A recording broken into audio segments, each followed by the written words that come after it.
વિદ્યાર્થી મિત્રો, આજે આપણે ચેપ્ટર 3ના સ્વાધ્યાયનો 7મો દાખલો જોઈએ. 3.7.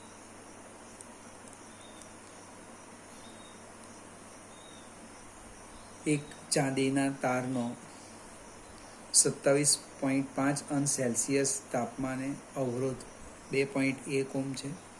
100 અંશ સેલ્સિયસ તાપમાને અવરોધ આટલો છે, તો ચાંદીનો અવરોધકતાનો તાપમાન ગુણાંક શોધો. હવે અહીંયા સંદર્ભ તાપમાન કંઈક ઉલ્લેખ કર્યો નથી, તો આપણે એ જે તાપમાન છે સંદર્ભ તાપમાન θ0 એને હું 0 અંશ સેલ્સિયસ લઈ લઉં. θ1 તમને આપ્યા છે 27.5 અંશ સેલ્સિયસ. એ તાપમાને અવરોધ લખ્યો છે R1 2.1 ઓહ્મ. ત્યાર પછી બીજું એક તાપમાન આપ્યું છે θ2 100 અંશ સેલ્સિયસ. એ તાપમાને અવરોધ આપેલો છે R2 2.7 ઓહ્મ. હવે સંદર્ભ તાપમાન આપણું આ મેં 0 લઈ લીધું છે. સંદર્ભ તાપમાન આપણી પાસે સૂત્ર છે, લગભગ ગઈકાલે છેલ્લો દાખલો ગણેલો હતો.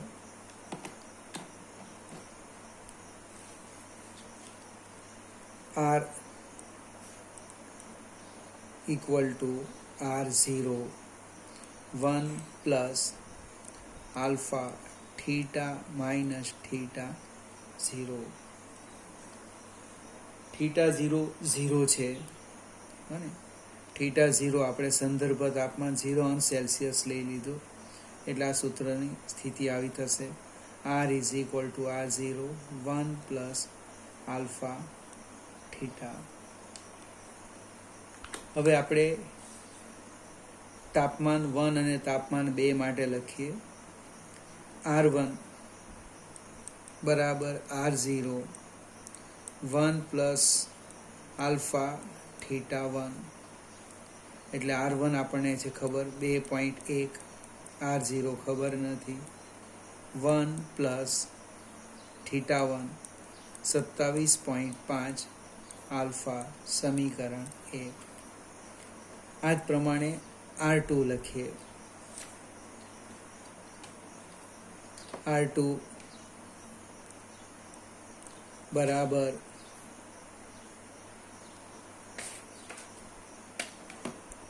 R2 બરાબર R0 1 પ્લસ આલ્ફા θ2. R2 2.7 છે. 2.7 બરાબર R0 1 પ્લસ 100 આલ્ફા, સમીકરણ 2.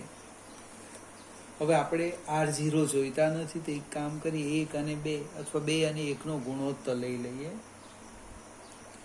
સમીકરણ 2 અને 1 નો ગુણોત્તર, તો 2.7 છેદમાં 2.1 બરાબર 2.7 એટલે R0 1 plus 100 alpha divide by R0 1 plus 27.5 alpha. R0 અહીંથી નીકળી જવાનું, R0 કેન્સલ થશે.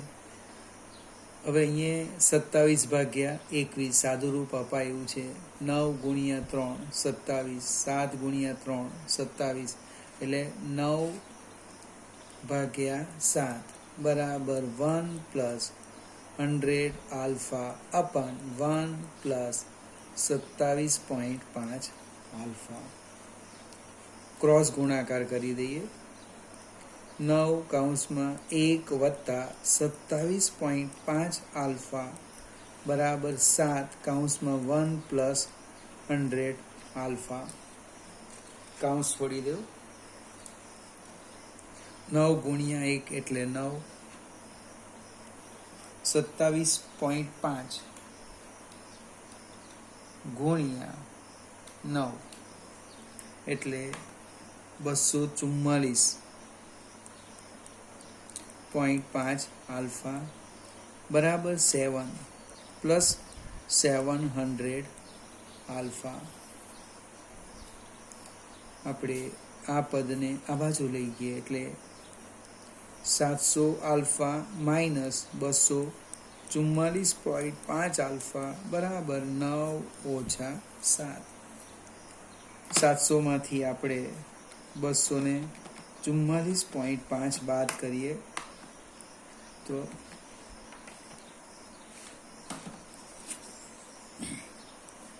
700 માઇનસ 244.5 એટલે 455.5 આલ્ફા બરાબર 2 એટલે જવાબ આવી જશે આલ્ફા બરાબર 2 ભાગ્યા 455.5. 2 ભાગ્યા 455.5 એટલે લગભગ 0.0044 સેલ્સિયસ ઇનવર્સ. અથવા કોઈક મિત્ર આમ પણ લખે, દશાંશ ચિહ્નને જમણી બાજુ ખસેડે, 4.4 ગુણ્યા 10³ પદ ખસેડે એટલે -3 સેલ્સિયસ ઇનવર્સ. ફરીથી આ દાખલો પૂછી શકાય એવો છે. આપણે આગળ જઈએ. 8મો એક્ઝામ્પલ. રકમ કંઈક આ રીતની છે. નિક્રોમના બનેલા એક ગરમ કરવાના તારને 230 વોલ્ટના ઉદ્ગમ સ્થાન સાથે જોડતા પ્રારંભમાં તે 3.2 એમ્પિયર પ્રવાહ ખેંચે છે, જે અમુક સેકન્ડ બાદ 2.8 એમ્પિયર જેટલું સ્થાયી થાય છે. જો ઓરડાના તાપમાને 27° સેલ્સિયસ જેટલું હોય તો ગરમ કરતા તારનું સ્થાયી તાપમાન કેટલું હશે? સંકળાયેલ તાપમાનના ગાળા માટે નિક્રોમના અવરોધના તાપમાન ગુણાંકનું સરેરાશ મૂલ્ય આટલું છે. જે કંઈક આપ્યું છે તે લખીએ તો ખ્યાલ આવશે. 2 વાર વાંચવાથી ફેર નહીં પડે, પહેલા સમજવા પ્રયત્ન કરીએ. એક આલ્ફા આપેલો છે.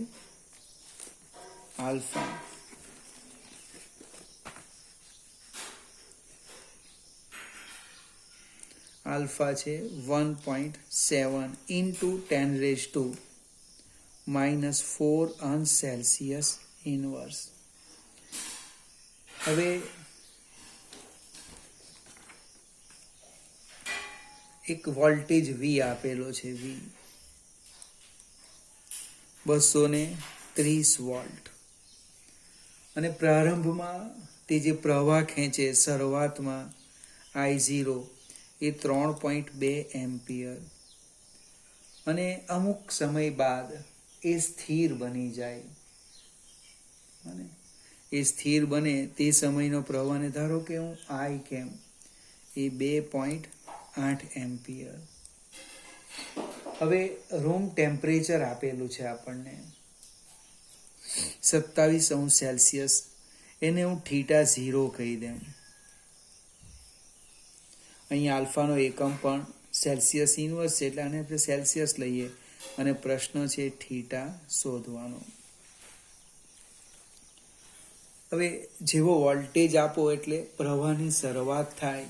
એ પ્રવાહ તમને આપેલો છે 3.2 એમ્પિયર. પછી ધીમે ધીમે અમુક સમય પછી પ્રવાહ અચળ બની ગયો 2.8 એમ્પિયર. હવે પ્રવાહ વધતો નથી. કેમ? તો કે તાપમાન પણ અચળ થઈ ગયું એટલે અવરોધ અચળ થઈ ગયો. એટલે આપણે આ વોલ્ટેજ અને પ્રવાહનો ઉપયોગ કરીને સંદર્ભ અવરોધ અને θ તાપમાન અવરોધ, સંદર્ભ મીન્સ 27° સેલ્સિયસ તાપમાનનો અવરોધ શોધીએ. આ રીતે લખી દઈએ. R0 બરાબર V/I0. V આપણને આપેલા છે 230 અને I0 છે 3.2 અને 23 ને 32 કેન્સલ નહીં થાય એટલે કે 230 ભાગ્યા 3.2 230 ભાગ્યા 3.2 એટલે 71.88 71.88 ઓમ. આ 27°C તાપમાને અવરોધ લખ્યો. અવરોધ બાજુમાં લખો થીટા તાપમાને અવરોધ.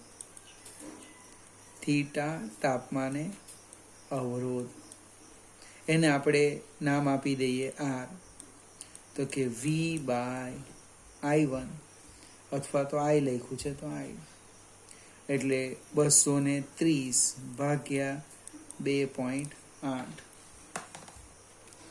230 ભાગ્યા 2.8 એટલે ભાગ્યા 2.8 82.14 ઓમ.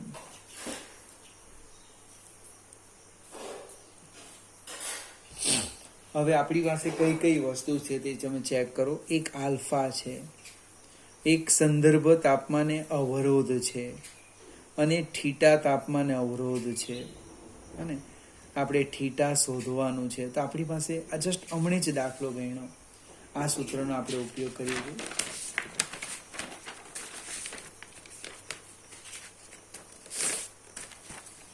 R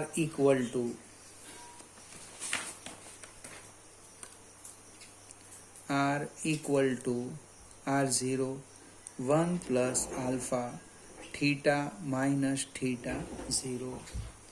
R આપણો છે 82.14 equal to R0 છે 71.88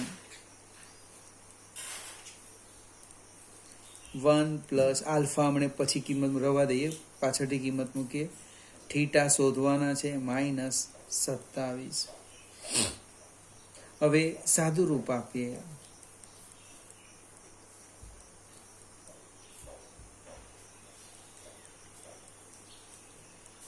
થીટા -27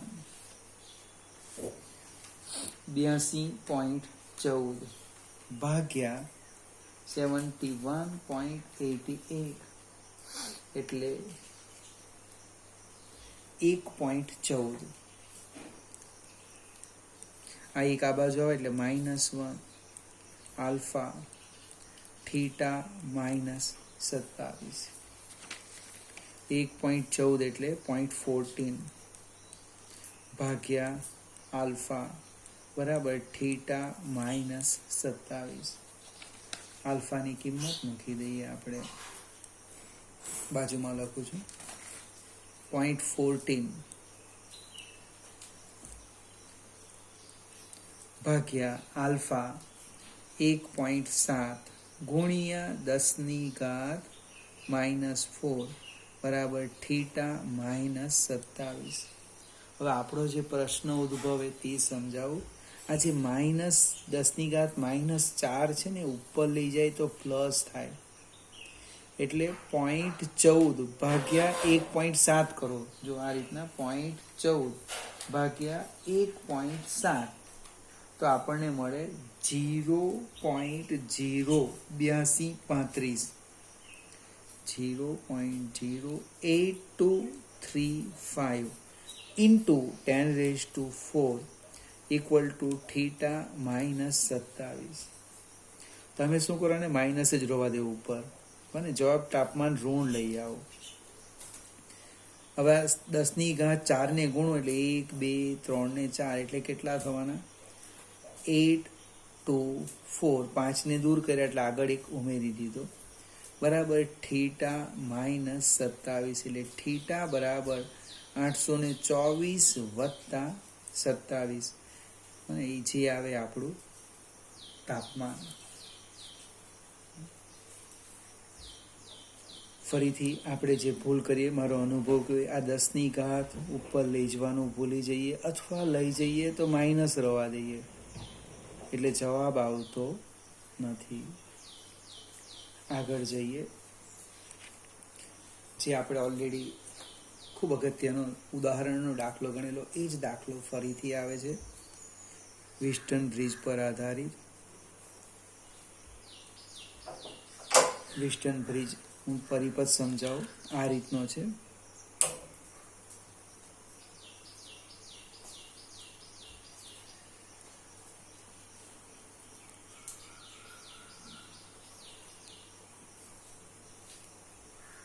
આ 4 અવરોધથી એક ચોરસ, લંબચોરસ જે કેવું તે બનાવી દીધું. અવરોધના મૂલ્યો આપેલા છે. R1 10 ohm, R2 5 ohm, R3 5 ohm, R4 10 ohm. નામ પણ ફિક્સ છે, A, B, C, D. આ D છે. BD વચ્ચે ગેલ્વેનોમીટર. જી એનો અવરોધ છે 5 ઓહ્મ. બીજો વિકર્ણ AC વચ્ચે એક અવરોધ મૂકી દીધો 10 ઓહ્મનો, એને આપણે નામ હમણાં આપી દઈએ, R આપીએ, ચાલો 10 ઓહ્મ. અને વિદ્યુત કોષ આ રીતના એ 10 વોલ્ટ. જો તમારું નસીબ સારું હોય તો આ દાખલો 5 માર્કમાં પૂછાશે. ઉદાહરણમાં અહીંયા અવરોધ નહીં હતો, બાકી બધું સેમ છે, મૂલ્ય બદલાયું હશે. પ્રવાહની વાત કરીએ, જેમ ઉદાહરણ ગણ્યું તે જ રીતના ચર્ચા કરીએ. અહીંયા પ્રવાહ I લઈ લઈએ. આઈના 2 ભાગ પડવાના, આમાં લઈ લઈએ I1, આની અંદર પ્રવાહ લઈ લઈએ I2. I1 B પાસે આવે, એમાંથી IG આમાં જાય. બાકીનો પ્રવાહ, બાકીનો એટલે I1 માઇનસ IG એ R2 માંથી જવાનો. I2 પ્રવાહ D પાસે આવે છે અને IG આવે છે, બંને ભેગા થાય I2 પ્લસ IG. C પાસે આવે છે I1 પ્લસ I2 એટલે કે પ્રવાહ બની જાય છે I. આ આપણે દાખલો ઉદાહરણમાં ગણ્યો જ છે. તફાવત એક અહીંયા અવરોધ વધારેનો છે, એક આ સ્ટેપ વધશે. અજ્ઞાત રાશિ ગણી લઈએ, કેટલી છે? I1, I2 અને IG. 4 અજ્ઞાત રાશિ એટલે ઓછામાં ઓછા 4 સમીકરણ જોઈએ. આપણે શરૂઆત કરીએ. કઈ લૂપ લેવાના છે તે સમજાવો. A B D A, B C D B. આ 2 લૂપ માટે લખીએ. A B D A. હવે A થી B પ્રવાહની દિશામાં, B થી D પ્રવાહની દિશામાં, D થી A પ્રવાહની સામે, એટલે એ પ્રમાણે લખવાનું. પ્રવાહની દિશામાં ઘટાડો થાય, માઇનસ 10I1. B થી D પ્રવાહની દિશામાં માઇનસ 5IG. D થી A પ્રવાહની સામે પ્લસ 5I2 ઇક્વલ ટુ 0. હવે આમાંથી 5 સામાન્ય કાઢી લઈએ તો અંદર રહેશે minus twice I1 minus IG plus I2 equal to 0. 5 સામે જાય એટલે શૂન્ય થશે, એટલે minus twice I1 minus IG plus I2 equal to 0. સમીકરણ 1. હવે બીજી લૂપ લઈએ. ફરીથી આ સમીકરણ ચેક કરી લેવાનું, ભૂલ નહીં થાય.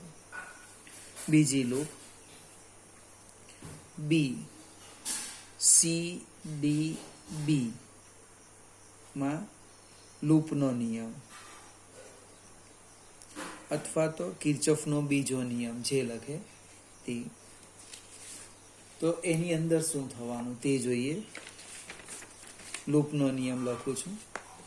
બી થી સી, બી થી સી પ્રવાહની દિશામાં -5 I1 માઇનસ IG, -5 કૌંસમાં I1 minus IG.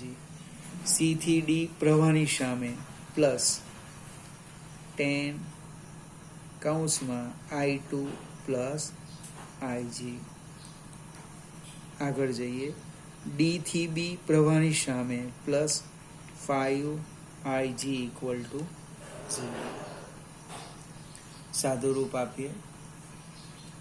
-5 I1 -5 IG +10 I2 +10 IG +5 IG = 0. હવે આગળ જઈએ. -5 I1 પ્લસ IG કેટલા છે? 10 ને 5 15 ને 5 20 પ્લસ 20 IG પ્લસ 10 I2 = 0. આમાંથી બધા 5 બહાર કાઢી નાખું. સામે જાય એટલે 0, એટલે હું ડાયરેક્ટ લખું છું. જો -I1 5 કાઢ્યા 4 IG પ્લસ ટ્વાઇસ I2 = 0. સમીકરણ 2. હવે સમીકરણ 1 આપણી પાસે છે અને સમીકરણ 2, એમાંથી I1 અથવા I2 ને દૂર કરીએ. હું I1 ને દૂર કરું છું આ રીતના. આ મારું સમીકરણ 1 છે. Twice I1 minus IG plus I2 = 0. આ છે -I1 plus 4IG plus twice I2 = 0. તો હું આમ લખું છું. સમીકરણ 1 ઓછા સમીકરણ 2 ગુણ્યા 2. તો શું થવાનું? સમીકરણ 1ની ડાબી બાજુ પહેલા લખી દે. -Twice I1 minus IG plus I2. હવે સમીકરણ 2 ને 2 વડે ગુણવાનું છે ને બાદબાકી, એટલે જ્યાં ઓછા હશે ત્યાં વત્તા, વત્તા હશે ત્યાં ઓછા થશે. એટલે 2 વડે ગુણું એટલે ઓછા એટલે વત્તા. ટ્વાઇસ I1 વત્તા છે એટલે ઓછા, 2 વડે ગુણવાના 8 IG પ્લસ -4 I2 = 0. આપણી આવી ભૂલ નહીં થાય. વત્તા હતા ત્યાં ઓછા થઈ ગયા, ઓછા હતા ત્યાં વત્તા થઈ ગયા. આ I1 નીકળી જાય છે. બાકી શું રહી જોઈ લઈએ. -IG -8 IG એટલે -9 IG. આગળ જઈએ. પ્લસ I2 -4 I2 એટલે -3 I2 = 0. -3 બહાર કાઢી લઈએ એટલે 3 IG પ્લસ I2 = 0. -3 જે બહાર કાઢ્યા, -3 એ સામે ગયા એટલે કેટલા થઈ જવાના? 0 થઈ જવાના. આ -3 બહાર કાઢીએ એટલે. અને આપણે નંબર આપી દઈએ 3. હવે આપણે બીજી લૂપ લઈએ. એ લૂપ કઈ લેવાના તો એ સમજાવું. ADC JK આ લૂપ લઈએ. A થી D C J K A કે જેમાં વિદ્યુત કોષ આવે. લૂપનું નામ લખું છું અહીંયા. ADC JK A લૂપમાં કિર્ચોફનો બીજો નિયમ. હવે A થી D પ્રવાહની દિશામાં, A થી D પ્રવાહની દિશામાં -5 I2. D થી C પ્રવાહની દિશામાં -10 I2 પ્લસ IG. સી થી જે સમસ્થિતિમાન, જે થી કે રસ્તામાં વિદ્યુત કોષ છે, ઋણથી ધન એટલે +10, અને આમાં પ્રવાહની દિશામાં એટલે માઇનસ લઈશું, એટલે +10 - 10i = 0. હવે i ની કિંમત મૂકવી પડશે. i બરાબર તો i1 + i2, સાદું રૂપ આપી દઈએ, -5i2 -10i2 -10ig. આગળ જઈએ, +10 -10 i1 + i2 = 0. એટલે 10 ને 5 15 -15i2 -10ig -10i1 -10i2 = -10. આ 10 ને સામે લઈ ગયા એટલે માઇનસ થઈ જશે. હવે -10i1 આ બાજુ લઈ લઈએ. પહેલા લખીએ -10i1 -15i2 અને -10i2 એટલે થવાના 25i2 -25i2 -10ig = -10. જો ફરીથી ભૂલ નહીં થાય, આ 10i1 પહેલાં લખ્યા, -15i2 -10i2 એટલે -25i2 -10ig બરાબર -10. હવે બંને બાજુથી માઇનસ કાઢી નાખીએ એટલે બધા વત્તા થવાના, અને 5 વડે ભાગી દે એટલે 10/5 2i1 પ્લસ 5 વડે ભાગ્યા 5i2, 5 વડે ભાગી દીધા 2ig = 2. માઇનસ નીકળી ગયા ને 5 વડે આપણે ભાગી દીધા. હવે આ જે સમીકરણ છે એમાંથી આપણે i1 નો લોપ કરીએ. કેવી રીતે તે જો સમજાવું. સમીકરણ 1 આવું છે, -2i1 -ig + i2 = 0, અને આ જે છે 2i1 + 5i2 + 2ig = 2, એ બેનો આપણે સરવાળો કરીએ. સમીકરણ 1 જો, સમીકરણ 1 + 4.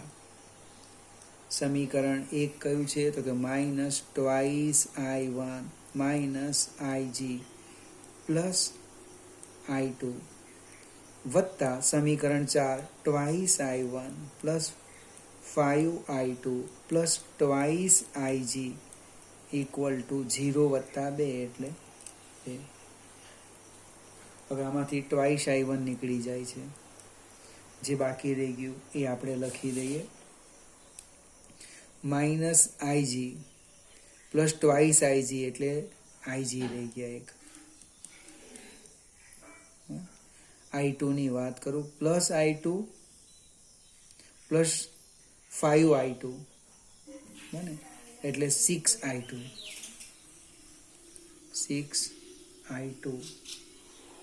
= 2. સમીકરણ 5. હવે આપણો પ્રશ્ન જોજો. સમીકરણ 3 છે મારી પાસે, 3ig, સમીકરણ 3 દેખાય ને, 3ig + i2 = 0, અને સમીકરણ 5 છે 6i2 + ig = 2. એટલે ig અથવા i2 ને આપણે દૂર કરીએ. ફરીથી અહીંયા સમીકરણ લખી દે, ન ખ્યાલ આવે તો, 3ig + i2 = 0 સમીકરણ 3 છે.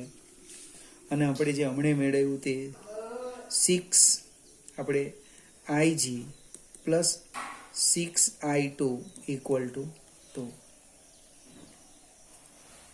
હવે આને આપણે નંબર આપેલો છે 5, તો આને આમ લખીએ, સમીકરણ 3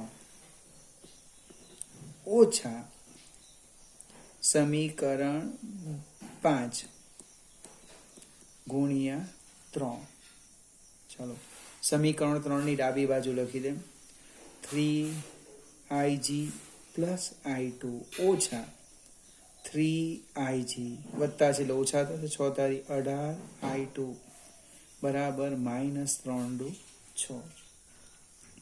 3ig નીકળી જશે i2 -18i2 એટલે -17i2 ઇક્વલ ટુ -6 એટલે i2 આવી ગયા 6/17 એમ્પિયર. 6/17 એમ્પિયર. સમીકરણ 3 માં કિંમત મૂકીએ. જો સમીકરણ 3 માં કિંમત મૂકતા 3ig